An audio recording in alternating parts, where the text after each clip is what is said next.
Episode 1, The Whispering Pines. Act 1, Cold Open. It was watching him. The whole time he was in that forest, it was watching.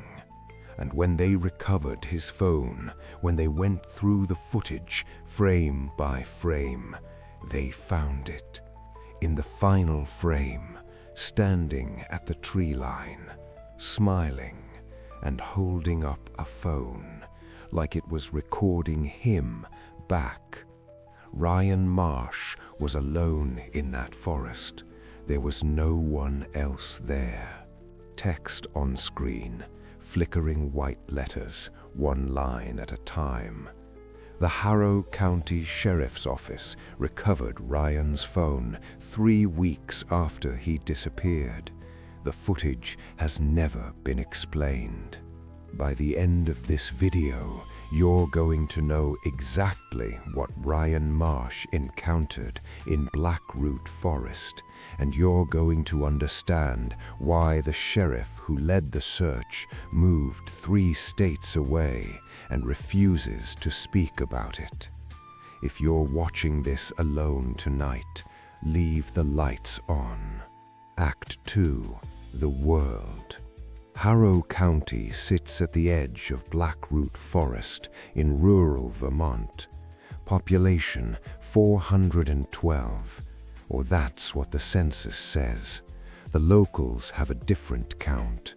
They subtract the ones who went into the woods and never came back. Ryan Marsh was 26 years old, a graduate student, an amateur photographer, the kind of person who filmed everything: sunsets, coffee cups, his dog on the couch. He wasn't reckless, he wasn't careless. He was, by every account, the last person you'd expect to disappear. In October of last year, Ryan drove alone to Blackroot Forest for a solo photography weekend. He'd been there twice before. He knew the trails. He left on a Friday afternoon. By Sunday night, he hadn't come home. By Tuesday, they found his tent, his sleeping bag, his food, his keys, everything exactly where he left it, except Ryan. His phone was recovered 3 weeks later in a waterproof case near mile marker 9. The footage on that phone is why you're watching this video. There are 4 things on that footage. The first 3 are disturbing enough. The 4th, the final frame, is what the sheriff's office tried to keep from Ryan's family for 3 months. Act 3, The Footage. Friday, 4:47 p.m. Ryan arrives at the trailhead. He's in good spirits. He sets up camp near mile marker 9, a clearing locals call the Saucer, because the trees bend inward around it, circling like a bowl.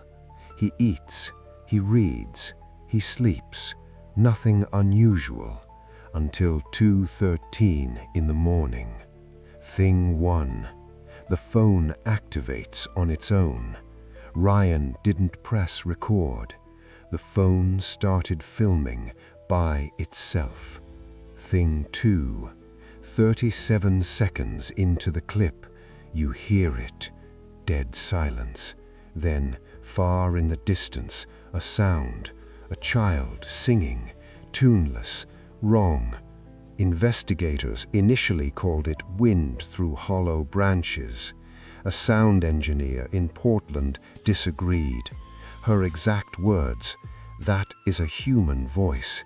It is deliberately patterned, and it is moving, getting closer." Ryan wakes up at the 2-minute mark. Tent fabric shifts. You hear him inhale, sharp, startled, and then he does something nobody who has watched this footage can explain. He unzips the tent and he walks toward the sound. The phone stays behind. For 4 minutes and 18 seconds, it records an empty tent. The singing continues, gets louder, peaks, then stops. Silence. Full. Hold it for 5 uncomfortable seconds. Then Ryan screams once.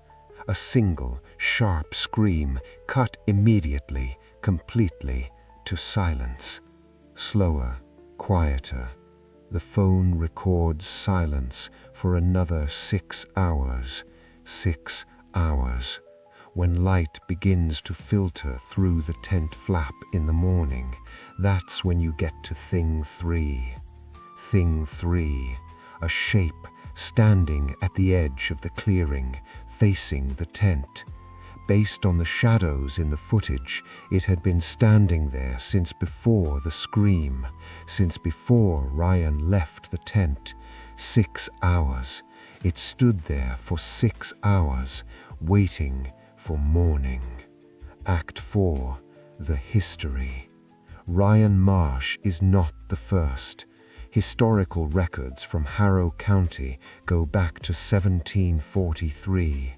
In nearly every generation, without fail, someone walks into Blackroot Forest and something walks back out wearing their face.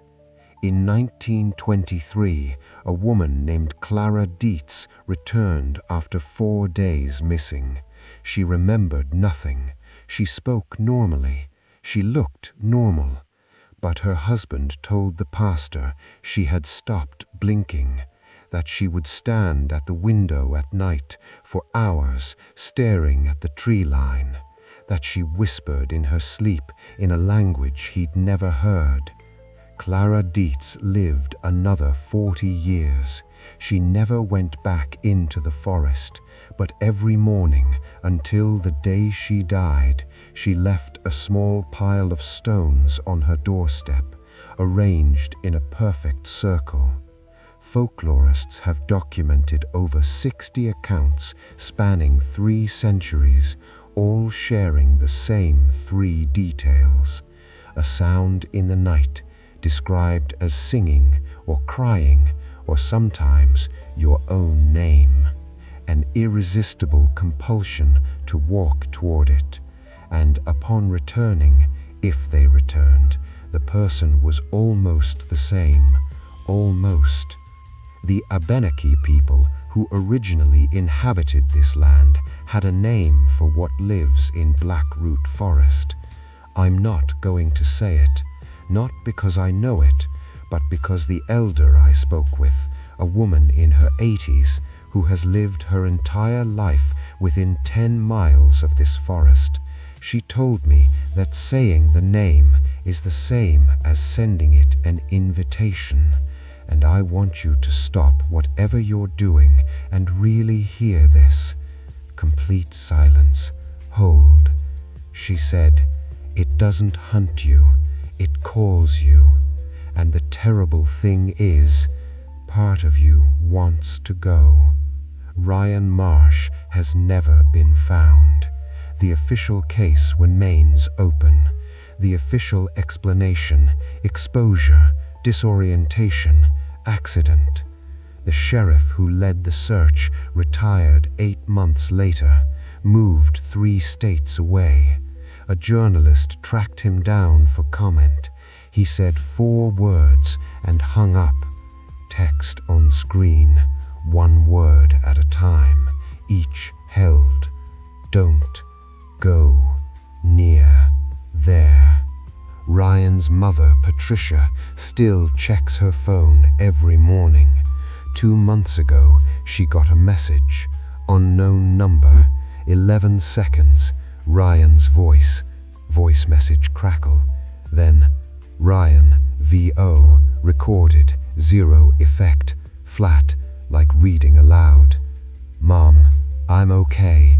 I'm still in the forest. It's beautiful here. You should come visit." Message ends. Beep. Telecommunications traced the call. It came from a cell tower in the middle of Blackroot Forest, where there is no cell tower. Thing 4. The detail the sheriff's office tried to keep from Ryan's family.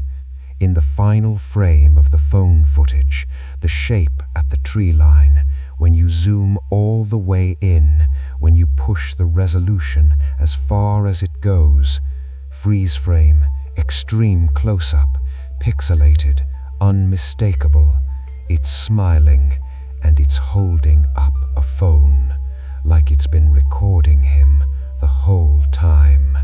If you hear something tonight outside your window in the dark, don't go toward it. Single twig snap, then silence. Voice shifts, calmer but not relieved. Ryan's story isn't the only one. In the weeks after I started researching Blackroot Forest, people started reaching out to me. Dozens of them. People from Harrow County. People who recognized what I was describing because they knew someone it had happened to. Someone who came back from the forest, almost themselves. Almost.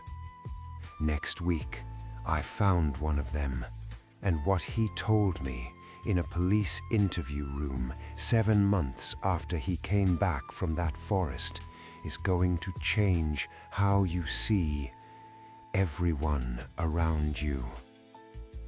Twig snap, then the silence of a forest at 3 a.m.